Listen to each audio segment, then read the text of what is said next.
cyberpunk style meets skirmish combat in Infinity.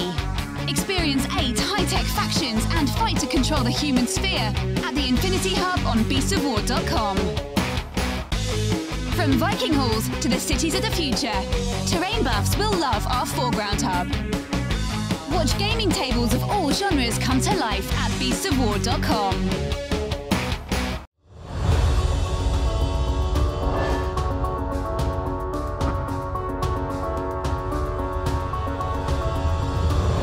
Hey everyone, Sam here, also known as Mr. Stainless 001, and we are back in Total War Warhammer for another week of a journey from the tabletop. Last week, we left off as we were about to lay siege to the city of Marienburg. This is it.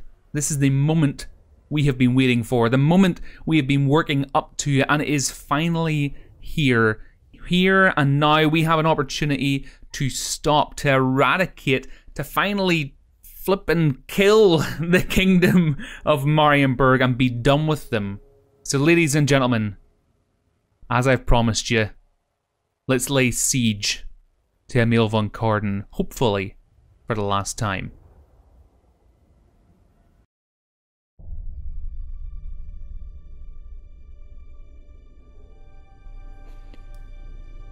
The sky was grey as rain wetted the ground of the battlefield.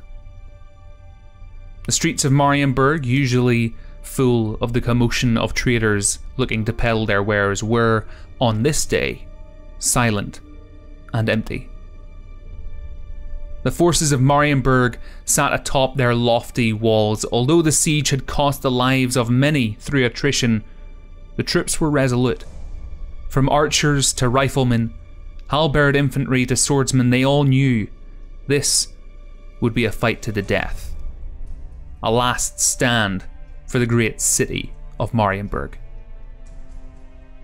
The forces of Bretonnia lay in waiting in the forests outside the city, choosing to conceal the majority of their forces, perhaps to lull the Marienburg troops into a feeling of safety, perhaps to conceal them from the archer towers that adorned the city walls. It was Adelhard who would take command of the siege.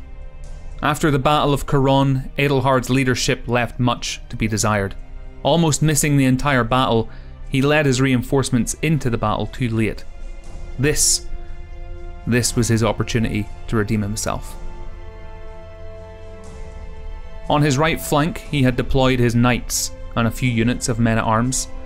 When the gates fell, these troops would lead the charge.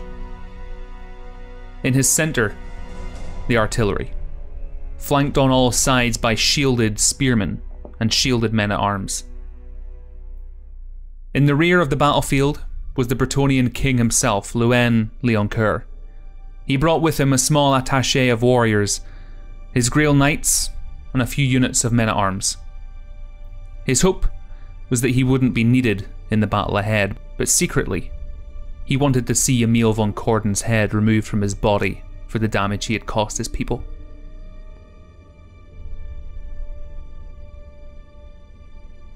With one fell shout, Adelhard signalled the beginning of the siege.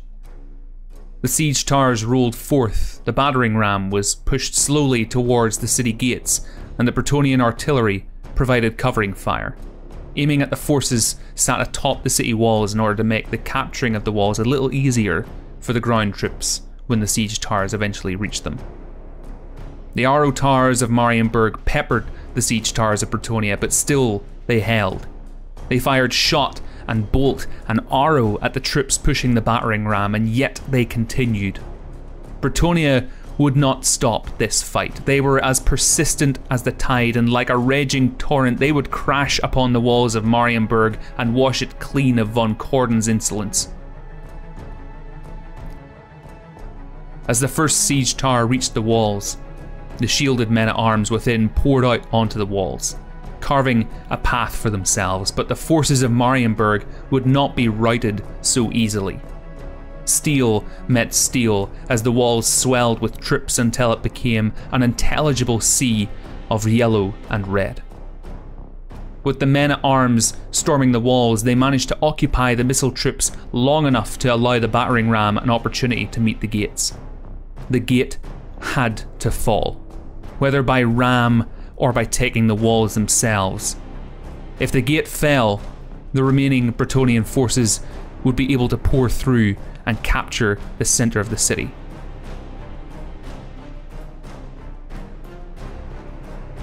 Atop the walls, the battle raged on. Warriors on both sides had to step on and over the remains of their fellow soldiers. Blood was painted over the face of every man, and for a moment, it looked like the Bretonnian forces may falter. Acting quickly, Adelhard sent forth his reserve men-at-arms to reinforce the troops atop the walls.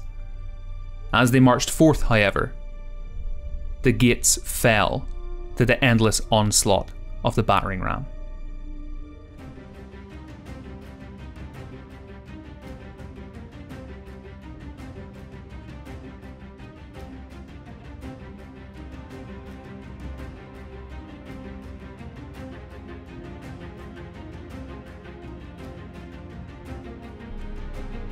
The Bretonnian knights rushed forward. This was their moment. This was their charge. They had been all but wiped out at the Battle of Couronne, forced to rout time and again. Here, they would exact their revenge.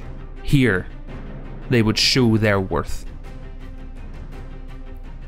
They poured through the city gates and charged straight for the centre where Emil von Couronne was waiting. In typical fashion, he ran at the sight of the knights, but they charged him down, surrounded him, and began tearing him apart.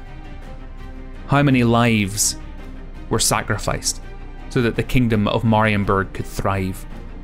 These chivalrous knights would see it put right. As if sensing the end was near, the forces of Bretonnia pushed on harder than ever before. They pushed the Marienburg forces back to the centre of the city, where the knights were waiting for them.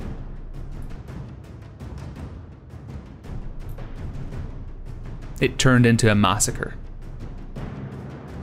Emil von Couronne fell, trampled in the dirt by the knights as they pushed the advantage.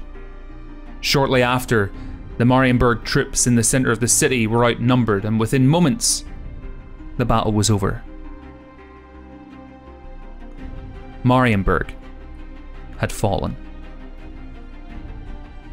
Adelhard had redeemed himself, proven himself once more. Although it was a costly victory, the kingdom of Bretonnia would now have the coin to strengthen their position and turn their eyes south to the undead. Ladies and gentlemen, this has been another episode of A Journey from the Tabletop. I hope you've enjoyed it. If you have, be sure to hit that subscribe button and you'll be kept notified of when new videos go live. Tune in next week when we'll be back to lead the kingdom of Bretonnia to victory. Until then, I hope you're all having a great week, and I'll see you soon.